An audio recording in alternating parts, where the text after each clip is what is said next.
இன்றைய நாளொரு சிந்தனை நிகழ்ச்சிக்கு உங்களை வரவேற்கின்றேன். இன்றைய நாளொரு சிந்தனை நிகழ்ச்சியில் நான் சொல்லப்போவது வாலிப தம்பிமாருக்கு என்னென்னு சொல்லி பார்த்தீங்கன்னு சொன்னால், வாட்ஸ்அப்பில் சரி, ஃபேஸ்புக்கில் சரி, அதில் இருக்கிற ஃபோட்டோவை பார்த்து ஏமாந்து விடாதீர்கள். அதற்கு பின் ஒரு ஆண் இருப்பார். பெண் என்னும் போர்வையில் உங்களை ஏமாற்றக்கூடும்.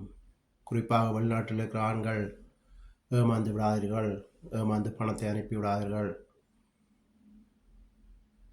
இதே மாதிரி பெண் பிள்ளைகளுக்கும் பொருந்தும். ஏமாந்து வாழ்க்கையில் தொலைத்து விடாதீர்கள். ஒரு முறை ஏமாந்து இதயத்தில் அந்த காயம் வந்தால் பல வருடமாகும் அதிலிருந்து மீள்றதுக்கு. கவனமாக இருங்கள், விழிப்பாக இருங்கள். டோன்ட் வேஸ்ட் த டைம் என்று சொல்வார்கள். டைமை வீணாக்காமல் இந்த ஒரு மணி நேரம் மெனக்கெட்டாலும் அந்த நேரத்துக்கு நீங்கள் படிக்கலாம். எத்தனையோ நல்ல காரியங்கள் செய்யலாம்.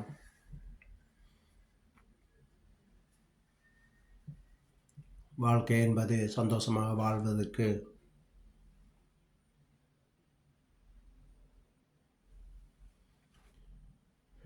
யோசித்து சிந்தித்து முடிவெடுங்கள். இதுவே இன்றைய நாளொரு சிந்தனை நிகழ்ச்சி. நன்றி, வணக்கம்.